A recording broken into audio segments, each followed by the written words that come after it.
Dia kenakan tambahan itu ketika Yop tengah tersepit. Sebab dia boleh bagi alasan, hotel ni tak boleh. Dia kata kena tambah kalau nak ni. Dia lebih hebat daripada undang-undang. Tahu-tahu duit dalam bank hilang. Bank yang bijak pun kena. Ya. Nak apa? PIDA, PDA apa segala sistem tak boleh nak trace. Bocor cerita jujur. Assalamualaikum warahmatullahi wabarakatuh. Okey, anda bertemu lagi kami di episod yang kedua Mic Bocor, di mana minggu lepas kita cerita pasal bersama sahabat kita, dan last kali dia join bersama kita. So topik yang last kali kalau korang tengok dekat atas ni, korang boleh tengok full sebab hujung tu Yop ada bagi tahu yang pasal lelaki ni kalau sembang akhirat memang akan panjang. Jadi minggu ni, sebab besok kita nak raya haji, minggu ni kita reveal cerita related tu raya haji, umrah dan sebagainya. Kita bersama dengan sahabat kita yang minggu lepas dia dah confirm dia nak jadi panelis bersama kita. Dia jadi family Mic Bocor, iaitu Efri. Assalamualaikum. Okay, kita nak topik ni kita mesti kena ada ustaz. Sebab kita bukan ahlinya. Kita bukan ahlinya. Kita baru nak start. Kita intro ustaz yang Silakan ustaz. saya tak pasti ustaz ni. Assalamualaikum. Sayalah ustaz yang sebenarnya. Allah. Ana bawa balik Saudi Arabia. Ini fashion show ni. Aku sebab topik kali ni dia macam menjuju ke arah membawa kejayaan. Jadi aku kena berpakaian berkejayaan. Betul ya? Aku berkejayaan. Mic Bocor dibawakan khas oleh app Tribe Sendram Berhad, di mana diorang adalah company yang buat website dan juga apps. Korang boleh explore diorang ni. Terima kasih kepada Pixels Distribution sebab mereka ni menaja kita orang punya podcast equipment macam Mauno, Rode dan Zion. Memang menang gaya. Betul Every ya? Betul. Ni kalau best dress menang ni. Tapi sebenarnya dia scam kita ni. Ya. Kita Tak, ingat bukan, ustaz tadi. muka nampak macam tak boleh pakai pun kan. Tak, sebab Orang lain yang akan bercerita benda ni. So maksudnya kita nak bawa ustaz tu. Kita ada panel dia, bukan aku. Siapa nama ustaz ni? Ustaz ni nama dia, tolong kenalkan Efri. Muhammad Farid Masri. Ustaz ni. Tadi ustaz ni kata dekat atas. Kita ni kita dekat townhouse. Assalamualaikum Ustaz. Ustaz kita Haji. Wah, ustaz nampaknya nampak. Ustaz pun steady, sempoi. Hang ni ya Allah. Ustaz kalau macam ni Ustaz, pakaian ni Ustaz. Ni betul lah ni ustaz. Ni betul ke Ustaz ni pakaian ni, cara dia ni? Ada dua term dalam berpakaian. Yang pertamanya libasut taqwa, pakaian yang baik, tutup aurat, dan yang keduanya ia adalah pakaian yang selamat daripada fitnah. So okey lah. Kira accept lah. Yang Lulus pertama bersih. sopan betul. Lulus Dia boleh buat final bersih. Ustaz. Berok sikit tak apa Ustaz kan. Kita nak feel ya. Tapi kalau rasa hang panas hang boleh letak kat tepi lah. Itulah aku pun Orang nak rasa tengok muka. aku Ayuh, pun rasa banyak. panas juga ni sebenarnya. Baru nampak muka kedah. Jadi Ustaz, hari ni kita bawa Ustaz bersama dengan kita. Kita sebenarnya nak orang kata bersama-sama sharing dan juga bagi pendedahan kepada kami dan juga orang-orang yang menonton tentang sedikit umrah, ada kena juga dengan haji, which is besok raya haji. Kita nak Ustaz mungkin boleh bagi tahu. Ustaz sekarang ni kita tahu Ustaz adalah buka satu travel agency juga. Mungkin boleh intro sedikit company Ustaz dan juga aktiviti Ustaz sebelum dan semasa. Baik, Assalamualaikum warahmatullahi wabarakatuh kepada semua. Terima kasih atas jemputan. Saya Muhammad Farid Masri, CEO kepada Faqih Travel Sendram Berhad, yang mana Efri sendiri umrah dengan kami. Dan nak kata saya ni orang yang alim yang serba tahu tu mustahil lah. Tapi sekurang-kurangnya saya dah berkecimpung dalam industri ni lebih daripada 10 tahun pun. So daripada yang paling bawah sampailah atas tu sebab syarikat sendiri kan. Jadi kerja-kerja rencah apa yang dikaitkan dengan industri ni insya-Allah saya faham, dan saya masih lagi walaupun dah memiliki syarikat, walaupun menjadi CEO, tapi tidaklah saya tak turun ke padang untuk handle kerja-kerja bawahan. Bahkan itu memang jiwa saya pun. Jadi memang insya-Allah saya selagi hayat di kandung badan, selagi mampu kita akan tetap bawa lah jemaah kita sendiri yang akan uruskan lah. Maksudnya Ustaz punya penglibatan ni, Ustaz bermula daripada Mutawif dulu ke, sebagai travel agency ke, macam mana Ustaz? Macam mana Ustaz jatuh cinta? Ke time Jatuh belajar cinta tu? Daripada ayah saya lah. Ayah saya sendiri ejen kepada syarikat umrah. Dulu dia suka ajak orang. Sebab ayah saya ni background dia jual kereta. Jadi dia ada jiwa salesman. Dia gunakan kelebihan tu untuk ajak orang pergi umrah. Jadi daripada kecil lagi saya dah tengok. Dan disebabkan saya ni aliran agama, jadi banyak kali yang bila abah pergi tu ajak saya, dan saya jadi orang yang tolong-tolong, dan saya boleh boleh dapat peluang untuk menyantuni tetamu Allah. Jadi kat situlah mula passion tu. Sehinggalah start off kecil-kecil, orang dah kenal keluarga kita. Orang dah kenal latar belakang kita, orang pun minta tolong ini. Lepas Umur berapa Ustaz masa kecil-kecil tu cakap tu? Belasan tahun lah. Belasan tahun mana? Belasan tahun Ustaz dah start pergi umrah ke assist daripada Malaysia ke? Assist lah. I see. Menyaksikan sendiri lah. Keinginan tu dah wujud masa tu. Belasan tahun dah start. Jadi Belasan tahun duduk bawah. Belasan tahun duduk bawah. Main basikal. Duduk main basikal. Main sungai. Azrul belasan tahun ni aku tak tahu dia buat apa. Duduk terjun dalam parit ke apa. Kita main basikal dulu. Main basikal. Tapi saya tak adalah ketika belasan tahun tu dah teringin nak start company, tidak. Cuma sehinggalah ada beberapa group private macam makcik ni nak pergi umrah, dia nak saya ikut sekali. Lepas tu orang ni nak pergi umrah, nak saya yang bawa. Macam mana dia boleh confident nak Ustaz bawa? Kenal dari Malaysia lah, kenal secara Maksudnya yang ajak tu orang yang terdekat dengan Ustaz yang kenal. Bukan asalnya, random. asalnya begitu. Tapi itulah dia industri ni, dia mulut ke mulut kan. Ya betul.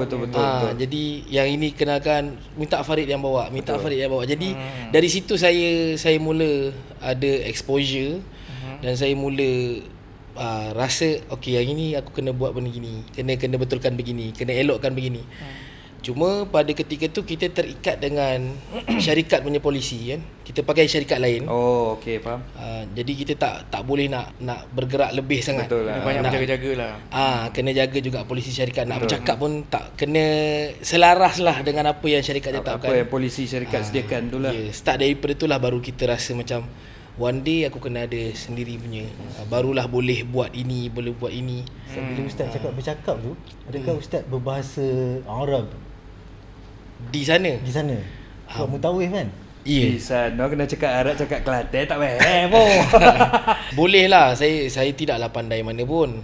Tapi itulah dia syarat utama pun kan. Waktu belasan tahun tu bila Ustaz pergi sana tu dah pandai, dah fasih Arab ke? Dah fluent ke belum lagi? Tak mungkin lah. Slowly lah. Ayam itik juga. Faham. Ayam itik. Dan dia macam saya ajar F, kita cakap kat negara orang ni hentam dulu. Kan? Betul kemudian. Betul. Kan? Jadi kalau fikir nak tunggu betul je baru nak bercakap, tak bercakap lah kita. Betul. Kan kita kena hentam dulu.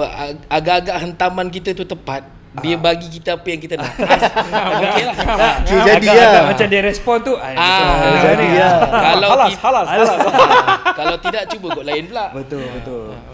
Ustaz, kalau Ustaz cakap tadi daripada awal Ustaz join, masa tu tahun agak berapa, adakah umrah punya package dah start orang kata standardized? Adakah berbeza agensi ni berbeza? Okay, secara profesionalnya saya duduk dalam industri lebih awal daripada tu. Tapi professionally saya duduk dalam industri tu pada tahun 2015. Mana 2015 ni kalau nak kata ketika tu sangat mustahil untuk kita jumpa scammer lah. Sangat mustahil untuk kita jumpa scammer. Sangat susah pun untuk kita jumpa satu company yang jualnya lain, dapatnya lain.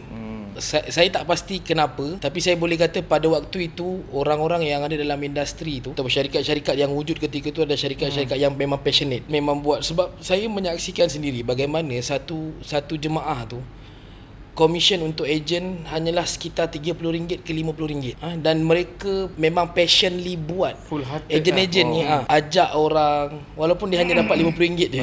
Dan tidaklah seperti hari ni. Tidaklah saya kata kita kena kembali ke zaman RM50. Biarlah orang susah macam mana pun dan janji orang pergi umrah. Tidak. Tapi nak bagi tahu that masa itu scammer ni hampir tak wujud lah. Hampir tak wujud. Sehinggalah ia kemudiannya berkembang, semakin ramai, semakin banyak persaingan, orang mula menjadi kreatif. Jadi barulah kita akan nampak janji bulan bintang ni. Saya boleh kata zaman tu adalah bermula pada tahun 2016 kot. Start. Saya Zaman digital tu tengah naik, dia pun masuk sekali. Janji bulan bintang tu terlalu banyak. Dia macam mencuri peluang. Mungkinlah zaman tu untung RM50 tu pada tahun 2015 mungkin besar sikit daripada sekarang kan. So mungkin sekarang ni mungkin ada, cuma kita tak tahu sebab social media zaman tu tak strong. So sekarang ni jiran dekat sebelah sana, seberang negara pun terjatuh longkang pun sini boleh tahu. So pendedahan sekarang.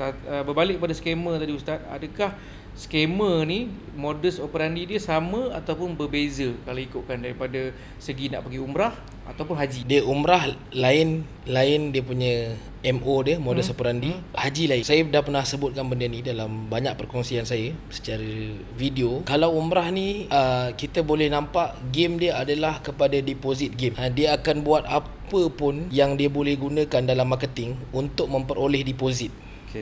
Kerana mereka akan hidup dengan deposit. Let's say package yang RM10,000 Free jual, tapi saya jual RM5,000. Dan package yang Free jual RM10,000 tu depositnya RM1,000. Sedangkan package yang saya jual RM5,000 deposit saya RM100. So orang akan nampak company saya yang RM5,000. Orang akan nampak deposit saya yang RM100. Betul. Bayangkan kalau yang bayar deposit sebulan ramai 1,000 orang. Kaya mat. RM100,000. Deposit saja. Sedangkan Free nak dapat 100 orang untuk daftar, yang deposit RM1,000 tadi tak dapat. So dengan RM100,000 bulanan mewah lah saya. So itu game untuk umrah. Sebab dua-dua both umrah dengan haji dia adalah advance sales. Bayar dulu pergi nanti. Umrah lebih best sebab kita boleh jual umrah 2 tahun akan datang pun. So maksudnya Yop daftar boleh pilih bila. Orang yang macam F yang macam lagi sebulan nak terbang baru call saya nak pergi, saya bayar terus. Dia seorang je. Yang lain semua bayar awal. Yelah. Bayar bulan-bulan. Dia call saya. Saya nak pergi umrah. Ustaz pergi bila? Pergi bulan ni. Saya nak join. Bilik Ustaz kosong. Dia nak sebilik dengan saya. Saya macam mana level lain tu. Tapi yang lain dia panggilan. Tapi tak boleh kata dapat juga sebab bergantunglah macam F call betul-betul ngam. Bilik saya kosong. Sebilik dengan saya. Jadilah. Tapi memang sepatutnya kena book awal sebab kita nak beli tiket. Kita nak setting bilik. Lambat setting bilik. Tak, kalau contohlah bilik saya penuh masa tu, nak beli bilik baru untuk F, harga semasa mahal lah. Betul. Dia macam tu. Jadi memang kelebihan advance sales ni digunakan diambil kesempatan oleh tangan-tangan jahat ni. Sedangkan bila hari penerbangan, yang contoh yang RM100 deposit tadi kan, yang package 5 ini situasi A. Kita dah masuk ke topik scam, boleh? Kita boleh bangga je. Situasi A. Tengah syok. Dia tengah sila. Dia tengah syok ni. Situasi A di mana saya tak nak jahat sangat. Okey. Saya call Yop, Yop lagi 2 bulan kita nak fly. Tapi tiket kita ni Lionel Messi dah ambil. Pasal dia nak pergi World Cup. Saya terangkan dekat Yop contoh situasi So Yop kita tak boleh nak terbangkan sebab tiket jadi mahal sangat. So saya pulangkan balik Yop punya 100. Ataupun masa awal lagi saya dah bagi tahu dekat Yop, RM100 ni unrefundable. Marah tak kalau RM100 not refunded? Okey kan? Tak marah kan? Nampak tak? Nampak tak? Setiap bulan aku dapat RM100,000 yang tak payah refund. Jahat tak saya dengan Yop? Jahat, tapi jahat sangat tak jahat. Yang ni soft punya level. Nampak tak? Okey, itu situasi yang pertama. Situasi yang kedua, lebih jahat lagi. 5,000 tu saya ambil. Maksudnya Yop dah bayar 2 bulan sebelum kena bayar full, saya dah bagi tahu. Yop pun bayar 5,000. Lagi sebulan nak fly, saya bagi tahu. Lionel Messi beli semua flight kita. Hotel kita pun dia beli walaupun dia main dekat Jeddah. Dia duduk kat Mekah, tak tahulah macam mana kan. Saya nampak macam buat cerita, tapi cerita ni betul. Digunakan oleh tangan-tangan jahat ni sebagai alasan kepada jemaah. World Cup, apa kena mengena World Cup dekat Qatar dulu. Kita masa tu World Cup kan, kita naik flight transit kat Doha. World Cup kat Qatar apa kena mengena dengan hotel kat Mekah. Betul. Tapi itu berlaku. Mereka gunakan alasan tu. So saya kata dengan Yop, lagi sebulan nak fly ni. Yop dah bayar 5,000 hari tu. Tapi Yop, harga sekarang dah jadi mengarut. Yop kena, kalau nak fly, Yop kena bayar RM8,000. Tambah lagi 3,000 lah. Saya kena top up 5,000 tadi dah ambil. So ni jahat double lah. Faham tak? Atau Jahat betul tadi. Jahat betul ni. So dua-dua pun jahat. Tapi yang itu satu ni jahat sikit dan dia just nak dia nak rolling duit. Yang lagi satu memang jahat teruk lah. Tapi let's say lah yang kena jahat teruk tu dia bayar, dia dapatlah pergi. Dia dapatlah pergi. Tapi dekat sana dia kena lagi. Tapi dia kenakan tambahan itu ketika Yop tengah tersepit. Yang Yop dah buat kenduri, dah dapat cuti. Jangan main-main, ada yang lagi. Di waktu saya tambah 3,000 tu dapat pi juga. Tapi harga Fir'aun lah. Oh, jahat. Yang mana itu dah berjahat ke tu? Yang mana dia buat tu lagi 3 jam nak fly. Dah sampai Madinah baru nak bagi tahu. Oh, pitam. Maksudnya dia Dan itu masih berlaku sampai hujung tahun hari tu pun, bulan 1. Itu seram. Masih berlaku yang hotel janji 50 meter dapat 5 kilometer. Sebab dia boleh bagi alasan, hotel ni tak boleh, dia kata kena tambah kalau nak ni. Yeah. Kita bukannya tahu pergi kawan dengan owner hotel tu lah. Kena tipu macam tu betul Ustaz. Biasanya agensi yang buat macam ni, adakah agensi yang berdaftar ataupun persendirian Ustaz? There's no such thing agensi yang persendirian. Kerana untuk pengurusan umrah, agensi mesti berdaftar. Betul. Dia mesti berlesen umrah. Kalau dia tak ada lesen umrah, ini dah terkeluar daripada cerita kita. Maksudnya syarikat pelancongan ataupun syarikat sekarang dah banyak guna nama madrasah, yayasan. Dia terbangkan orang umrah menggunakan nama-nama ni. So apa pun badan yang tidak berlesen untuk pengurusan umrah, ini dah keluar cerita lah. Sebab kita dah boleh kata dia memang tak berlesen dan menjalankan operasi haram. So kita tengah cerita pasal yang berlesen. And yes, yang berlesen juga pun ada. Pun boleh buat melakukan hal macam ini. tu berlaku juga. Tapi kalau macam tu Ustaz, kita dah tak tahu nak beza mana betul, mana tak betul. Macam mana untuk orang-orang yang first time kita lah ada nak checklist pergi umrah. lah. Checklist. Ustaz kata checklist pertama Kena check semak ni. syarikat. Kedua Kalau gambar profil dia sengit, ni bukan ni. Nak check macam mana? Kadang-kadang sebab ada orang dia bukan tech savvy. Betul. Dia tengok besar-besar font tu 5,200 umrah. Dia nampak pun dia tengah drive, nampak kat tepi jalan ni. Tekan je. Sebab sekarang dekat link tu hang tekan, dia terus pergi WhatsApp. Betul mesej, kawan ni pun syok kencing ke apa tak tahu. So macam mana nak detect benda-benda macam tu Ustaz?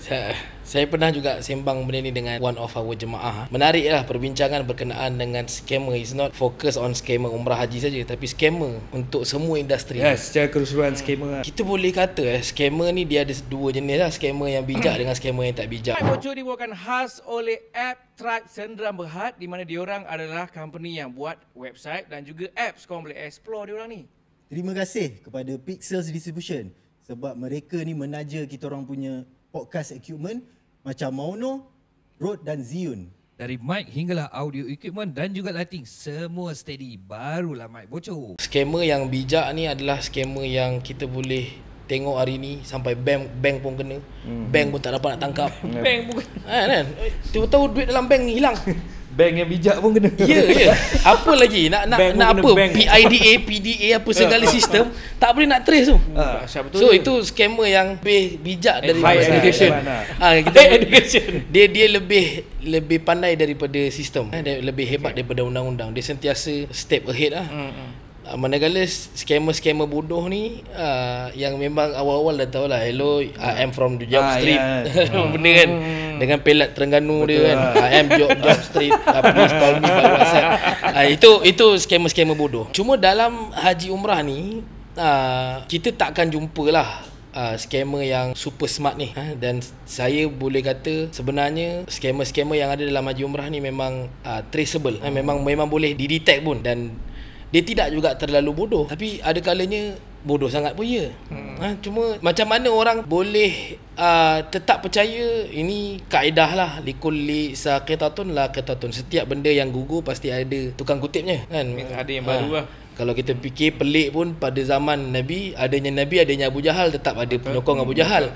Kan, kenapa kau tak sokong Nabi kau kat situ, tapi tetaplah ada kan. So apa yang saya nak sampaikan di sini, pada tahun 2025 hari ni, hari di mana kita boleh mengesan transparansi seseorang. Apa kita terjemahkan transparansi? Ketelusan, kejujuran, kewujudan. Sesuatu yang boleh dilihat dengan mata kasar. Kita boleh detect, kita boleh trace benda tu pada hari ni. Maka itulah jalan terbaik untuk kita kesan scam haji dan umrah ni. Sekiranya ada mana-mana info, maklumat ataupun iklan yang mereka tidak telus, kita boleh detect pun melalui media sosial. Kita boleh nampak kalau dia satu company yang jujur, iklannya jujur, kita boleh trace benda tu dengan mudah. Tapi kita juga boleh nampak yang company tu sedang menyembunyikan sesuatu. Bukan dia tak upload. Bukan juga dia tak ada kepakaran untuk buat video ataupun buat poster. Tapi kita boleh detect juga yang dia memang sengaja diamkan. Sebagai contoh, saya ada satu trip umrah dengan F. Dan daripada trip tu, Yop nak trace, Yop boleh tengok apa yang kami upload setiap hari. Betul. Hari ni pergi ziarah Mekah, esok pergi ziarah Madinah, hari ni makan di hotel, tak ada apa-apa aktiviti. Esok berangkat, naik flight apa, airport mana.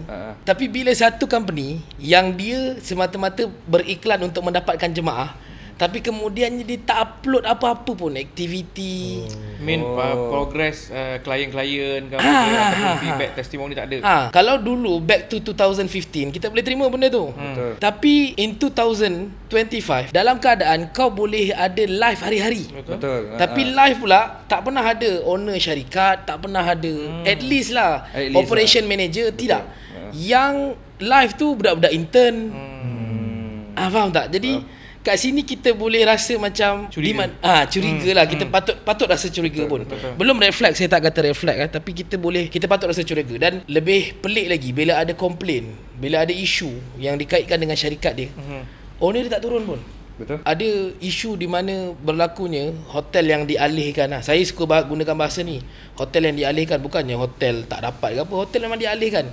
Mereka menghantar, mereka buat video menggunakan influencer dia. Dia upah influencer dan dia buat video terangkan yang kita dah gantikan. Tapi gantikan mengagut juga. Tapi di mata jemaah, benda ni lah yang saya bukanlah nak jadi hero, tapi saya rasa menjadi tanggungjawab dan amanah saya dalam industri untuk pandaikan orang dalam benda ni. Kerana setiap kali mereka ditipu, setiap kali mereka dianiaya, diubah hotel, digantikan kepada hotel yang lain dengan ayat-ayat yang super Islamik, redha, ujian. Kalau bukan kita yang diuji, kat mana lagi kita nak dapat ruang? Allah kasih kat kita, Allah sayang awak, Nabi sayang awak, mampuslah kita. Jadi kan? kita pun lembut nanti dengar. Jadi kalau saya tak buat usaha untuk memandaikan orang, menyalurkan maklumat ni, maka orang akan tetap faham benda ni. Dan itulah yang orang faham sehari ni. Stigma di mana orang memahami benda ni tiap-tiap tahun jadi. Kau pergi mana-mana pun sama, sabar je lah. Kalau dapat, even ada satu bahasa dia orang gunakan, kalau dapat hotel yang kita nak tu, itulah bonus. Kalau tak dapat, kena redha. Yang dialihkan tu isu dia sebenarnya apa? Isu ni aku terdengar tau. Sampai sana hang kata hotel A, tiba-tiba kita kena pergi hotel D. Hotel D atas bukit sana Apa isu dia sebenarnya Ustaz? Dia kata orang owner hotel Saudi mula-mula bagi kita. Dia kata tak boleh ni, kita tolak jemaah ni, kita kena ambil jemaah lain. Dia kata isu macam tu pula. Jemaah daripada negara mana atas ambil, dia kata hampa kena pergi hotel D pula. Dia salang bukit. Isu dia tu ini teknikal dah ni. Saya cuba nak ringkaskan sikit supaya tak panjang sangat. Dia macam ni. Tidak ada satu pun syarikat umrah yang tak tahu rupa-rupanya hotel tak ada. Mustahil. Tak logik. Apalagi melibatkan satu bas, dua bas. No such thing. Dan saya bercakap atas kapasiti saya sebagai orang yang menguruskan. Bertahun. Letaklah hotel yang paling murah sampai yang paling mahal. Menara jam saya handle 7 tahun. Kita tak pernah ada. Dan ini boleh disiarkan kepada semua orang. Saya cabar pun, ada tak siapa-siapa yang saya janji hotel A tapi dapat hotel B, dan saya kata hotel A kena rampas. Tak pernah berlaku kepada kami. Dan Orang ada juga orang cakap tak kena kat engkau boleh lah kan. Tapi ceritanya we are talking about system, about law, benda yang very professional. Orang sana, orang Arab lah, mereka berniaga dengan very serious. Dan serius mereka tu terletak pada nilai duit mereka. Satu hotel rasa-rasa berapa juta dia orang labur. Dan kalau mereka melanggar undang-undang, maka mereka akan dikenakan tindakan dan hotel mereka boleh kena seal. Dan itu berlaku pun kalau pernah dengar pada tahun 2022 pernah Saudi seal ratusan hotel sebab tak bayar tax, lari tax. Pernah tengok berita. 2022. Dan itu menjadikan kita sebenarnya buka mata. Hotel mana pun kau Nak runnya. ya. Dan Saudi, Arab ni mereka lebih ketat dalam penguatkuasaan undang-undang sebab mereka tahu rakyat mereka ni begitu.